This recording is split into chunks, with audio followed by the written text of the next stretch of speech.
I just want to touch on this real quick. So apparently, Errol Spence and Jamel Charlo like to place blame. They like to make excuses and everything else. But let me just talk about this whole Errol Spence situation. Now, I've been saying this way before he even fought Terrence Crawford, that Errol Spence like to use excuses. And a lot of his excuses also comes from his fans as well. And all Errol Spence does is take it and remix it. But at the same time, let's just, run down the line. So when Errol Spence fought Mikey Garcia, leading up to that fight, he promised he was going to stop Mikey Garcia. Now, at one point in the fight, he actually did press the issue as though it looked like Mikey Garcia's corner was going to throw in the towel. But Mikey Garcia pushed through and said, nah, I'm going to keep fighting. Now, the stoppage didn't happen. So after the fight, Errol Spence was asked, about as far as stopping Mikey Garcia, how come, you ain't get a chance to stop him, or you came close to stopping him, but you couldn't put him away. According to Errol Spence, this was his first excuse. He said, well, I just wanted to show the world that I could actually box. People said I couldn't box. I was just more of a brawler. So I just wanted to show them that I could outbox a boxer. That was his excuse, even in the win. Now, the second time leading up to the Sean Porter fight, he promised that he was going to stop Sean Porter. Like, I'm not even making this up. Like, he promised he was going to stop Sean Porter, right? And, of course, people talk trash to each other leading up to a fight. Now he gets in a fight with Sean Porter. This fight goes down to the wire, and the only difference was the knockdown that gave Errol Spence the split decision win. The knockdown was actually what made the difference in the fight. And then when asked about the whole stopping Sean Porter, the first thing he does, he says, well, I just wanted to show the world that I could fight Sean Porter's style of fighting. And that's why I didn't stop him, because I wanted to show the world that I could fight his style of fighting and beat him. So even in the wins, he actually made excuses. So just imagine going up to the Terrence Crawford fight and you losing. So this is exactly what he does. When he fought Terrence Crawford, right, there was a rematch clause. So of course, he ends up losing to Terrence Crawford, right? After he loses to Terrence Crawford, he has a rematch clause to, exercise a rematch. And at the time, he didn't exercise a rematch. So his first excuse was he had cataracts.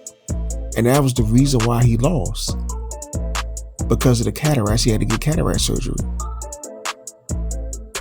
Fast forward, practically 3 years later, the new excuse is he didn't train for that fight.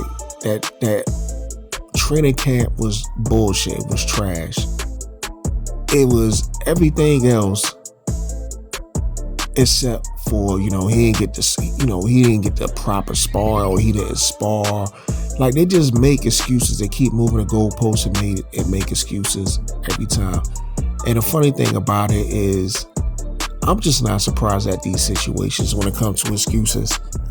I'm no longer surprised, because instead of just taking the L, admitting he was the better man that night, you're always going to have fighters come with excuses.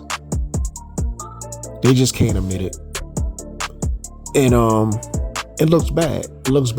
Now, I know when Andre Ward mentioned that he decided to do a video of Roy Jones and I guess get on some, certain, content creators. I guess that was going at Errol Spence with these excuses. He I guess he's upset. Someone, y'all don't even know what y'all talking about, all that other stuff. Like, Andre Ward, cut it out, man.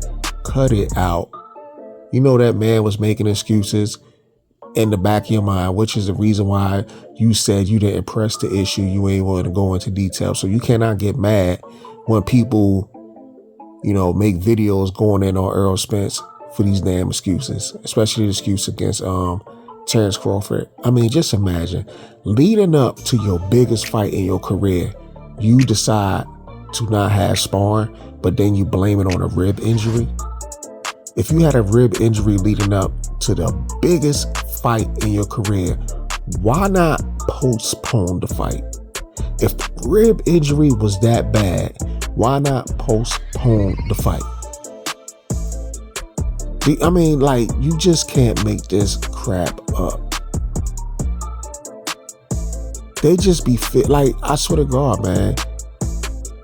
I see why they call him the big fish. He be fishing for goddamn excuses. The man be fishing for excuses, and it just makes no sense at the end of the day.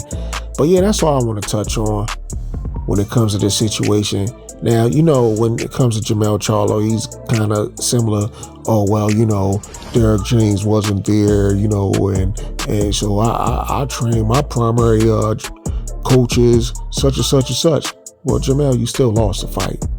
So all this blame game that, these guys be doing, man, y'all need to, stop whining, man. Just go sit down somewhere with this crap, man. Anyway, I just want to touch on this real quick. Bold and understanding. I'm out. Peace.